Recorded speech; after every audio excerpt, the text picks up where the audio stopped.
Hey guys, how are you? I hope you're all doing very well. This afternoon I'm going to be doing a movie review. This movie is a fantasy mystery film from South Korea, Korean language English subs, released in the year 2015, directed by Kim Kwang-tae, and this film is called The Piper. So The Piper is based on the German story, the fairy tale of the Pied Piper of Hamelin, but this time it takes place in 1950s Korea. So just after the Korean War, a man and his young son are going on a journey to Seoul, South Korea, where he needs to get medication for his dying son. His son has got bad lungs, he's coughing regularly and it's getting worse. So they travel through the remote countryside and they come across this secluded village, and the village is owned by a leader who basically allows the father and the son to recuperate for the evening, but what turns out as one evening turns into a few evenings when the leader makes it known that they have a rat infestation and that these rats have caused havoc to the villagers and that they have no way of getting these rats out. So when the father suggests that he has the solution to get these rats out, which basically involves his pipe, the leader says, if you can do this, I'll give you a pig, which will translate into the cash that the father sorely needs for his son.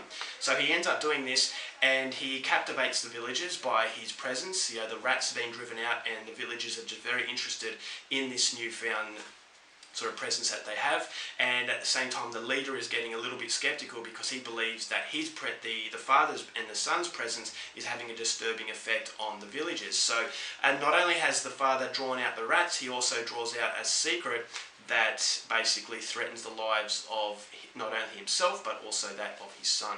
So whether or not they can get to their destination intact is something you're going to have to find out for yourself, because that's as far as I'm going with my synopsis. Now my thoughts on The Piper. I was very intrigued to see this film. Number one, it's a South Korean production, and South Korea have made some fantastic films recently. And number two, it was based on the Pied Piper fable, which is a German story about a man who had rats follow him. He had that captivating sort of quality to him playing his pipe. And so to see that it was a Korean spin on this movie, I was very intrigued to see what it would be about. And after seeing the film, I will say that it doesn't reach, masterpiece level, but it's still very, very intriguing. And I love the way that it intertwined that Pied Piper of Hamelin, but it also gave it a very South Korean twist, and it also had a social commentary about the horrors of war. Now this movie takes place after the Korean War has just finished, and the level of uncertainty in everyone's future had scared them. And it scared them, and it's made them make these decisions that you wouldn't necessarily make if your future was actually founded.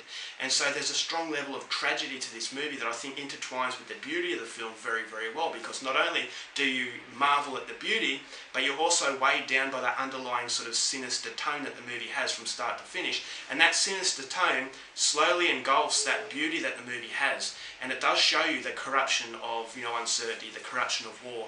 And I just think for a fairy tale, a movie based on a fable, I thought it just intertwined that realistic social commentary very well, and it helps ground the film to a level where it doesn't exaggerate itself, and therefore you can't disconnect yourself. So it does have a lot of surreal qualities about it, and it actually feels like this is a fable that has been translated from a book onto screen, but then you've got those realistic characters, the realistic situations, and something to really think about that makes it even scarier, because you can't disconnect yourself from these people. These are people that are very realistic. These are people with attributes that are likable, and I think that's what the biggest plus of this film is that you can absorb yourself into actually what's going on. You can relate to these people, this father and his son.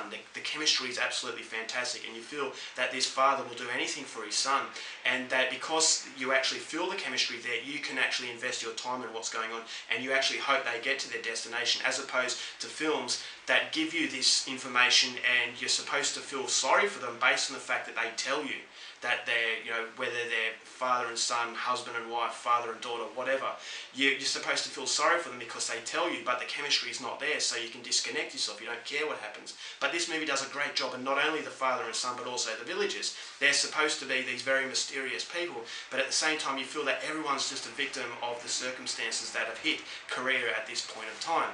So there's a strong level of mystery to it, which I actually thought keeps your interest from start to finish. There are problems in the continuity, but I believe that the mystery quality to the movie actually makes you want to see what's behind the next door. So you can forgive all the negatives you can forgive, because I actually think the positives are far greater than the negatives. So the cinematography is absolutely breathtaking, which is something you'd expect from a Korean film. I think just very lush sort of greenness to the film, and as I said, it's that the beauty of what you see that is basically contradicted by the dread that you feel. And so it's just a very, very, very dark film, very depressing film.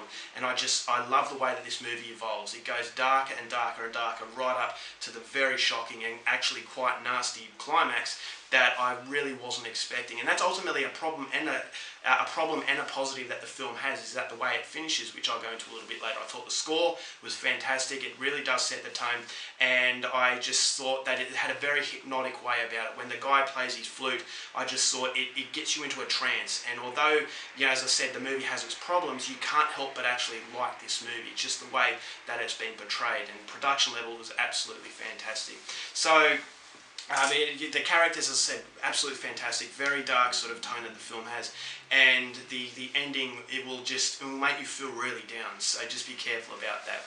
Unfortunately, though, the movies that does actually have a problem, and the biggest problem is that I felt that the start of the film does take a little bit long to get into gear. I think it's a 2-hour film, but I think it was way too long, and so I actually thought it could have been cut by about half an hour, or to 90 minutes, and it would have been a lot better, because it actually felt like the movie doesn't get to its point as quickly as you want it to, and then when the good stuff starts to happen, it's over before you know it. So you feel that the movie had too much attention into building characters that were already built. So the situation was already on the platform, but they had to just go over it even more, just to drum it into you a little bit more than necessary. And I actually think that if it just dragged out the climax a little bit more, it would have had much more of a devastating impact, because you feel that if you blink, you're going to miss the ending.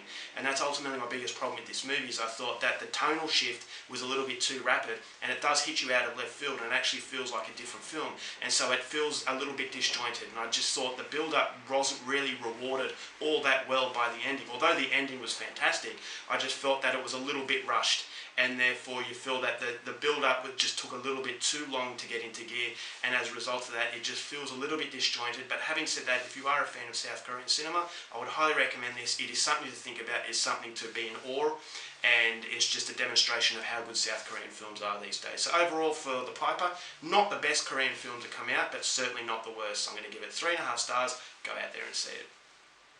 Alright guys, that's it for my review. Hope you enjoyed it. Next, thank you for watching movies, and I'll see you later. Bye.